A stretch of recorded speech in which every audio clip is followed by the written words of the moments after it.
ভারতের কলকাতায় নেতাকর্মীদের সাক্ষাৎ, দেশবিরোধী ষড়যন্ত্র ও সভা পরিচালনার জন্য গোপন পার্টি অফিস খুলেছে আওয়ামী লীগ। কলকাতার ব্যস্ততম বাণিজ্যিক এলাকা উপনগরীর একটি বাণিজ্যিক ভবনে এই অফিস খোলা হয়েছে এবং সেখানে আওয়ামী নেতাকর্মীরা যাতায়াত করছেন নিয়মিত। শুক্রবার বিবিসি বাংলার এক প্রতিবেদনে উঠে এসেছে এসব তথ্য। প্রতিবেদনে বলা হয়েছে, ওই বাণিজ্যিক কমপ্লেক্সটিতে কয়েক মাস ধরে যাতায়াত করছেন আওয়ামী লীগ ও এর সহযোগী অঙ্গ সংগঠনগুলির শীর্ষ এবং মধ্যম স্তরের নেতারা। সেখানেই দলীয় দফতর খুলেছে পলাতক আওয়ামী লীগ নেতাকর্মীরা। প্রতিবেদনে আরও বলা হয়েছে, ২০২৪ সালের ৫ আগস্ট স্বৈরাচারী শেখ হাসিনার দেশত্যাগের কয়েক মাস পর থেকে আওয়ামী লীগের নেতাকর্মীরা ভারতে অবস্থান করছেন। তারা নিজেদের মধ্যে ছোটখাটো বৈঠক বা দলীয় দফতরের কাজকর্ম চালাতেন নিজেদের বাসাবাড়িতেই। বড় বৈঠকের জন্য রেস্তোরাঁ বা ব্যাংকেট হল ভাড়া করতে হতো। সে কারণেই একটা নির্দিষ্ট পার্টি অফিস দরকার ছিল বলে জানায় আওয়ামী লীগের নেতারা। দলটির পার্টি অফিসটিতে ৫০০ বা ৬০০ স্কয়ার ফুটের মতো জায়গা রয়েছে। তবে দেখে কোনোভাবেই বোঝার উপায় নেই এটি আওয়ামী লীগেরই অফিস, কারণ সেখানে নেই কোনো সাইনবোর্ড, শেখ হাসিনা অথবা শেখ মুজিবের কোনো ছবি। কলকাতায় বসবাসরত কয়েকজন আওয়ামী লীগ নেতা বলছেন, শেখ মুজিব বা হাসিনার কোনো ছবি, সাইনবোর্ড কিছুই রাখেননি তারা। এই ঘরটাতেই দলীয় কার্যালয় হিসেবে পরিচিতি করার চেষ্টা করছেন তারা। এমনকি একটা দলীয় দফতরে যেসব ফাইল ইত্যাদি থাকে সেসবও সেখানে রাখা হয়নি। নিয়মিত দেখা সাক্ষাৎ, বৈঠক ইত্যাদির জন্য একটা ঘর দরকার ছিল, সেটি পেয়েই খুশি তারা।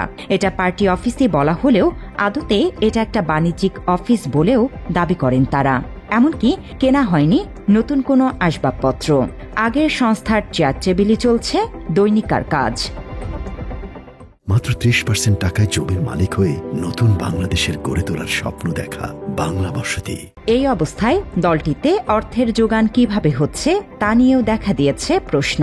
আওয়ামী লীগের একাধিক নেতা বলছেন, দেশে বিদেশে থাকা শুভাকাঙ্ক্ষীরাই তাদের খরচ চালাচ্ছেন।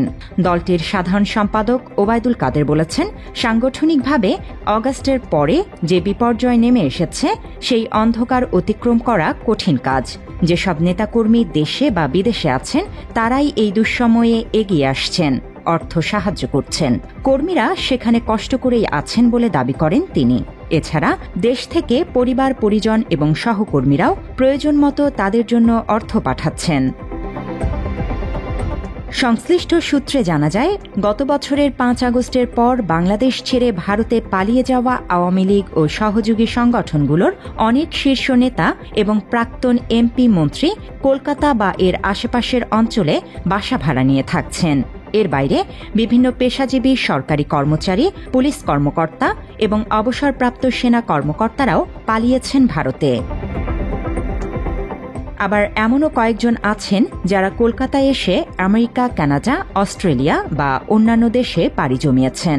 মাস ৬ আগে আওয়ামী লীগের সূত্রগুলো জানিয়েছে, অন্তত ৭০ জন সংসদ সদস্য, আওয়ামী লীগের বিভিন্ন জেলার সভাপতি, সম্পাদক, উপজেলা পরিষদের চেয়ারম্যান, মেয়র সহ শীর্ষ নেতৃত্বের প্রায় ২০০ জন কলকাতা এবং আশপাশের এলাকায় থাকছেন। তবে বর্তমানে ৮০ জনের মতো সাবেক সাংসদ রয়েছেন। এদের কেউ সপরিবারে থাকেন, আবার কোথাও একসঙ্গে কয়েকজন মিলেও একটা ফ্ল্যাট ভাড়া নিয়ে থাকেন। নিষিদ্ধ ঘোষিত ছাত্রলীগের সভাপতি সাদ্দাম হোসাইনও গত বছরের সেপ্টেম্বর থেকে ভারতে অবস্থান করছেন।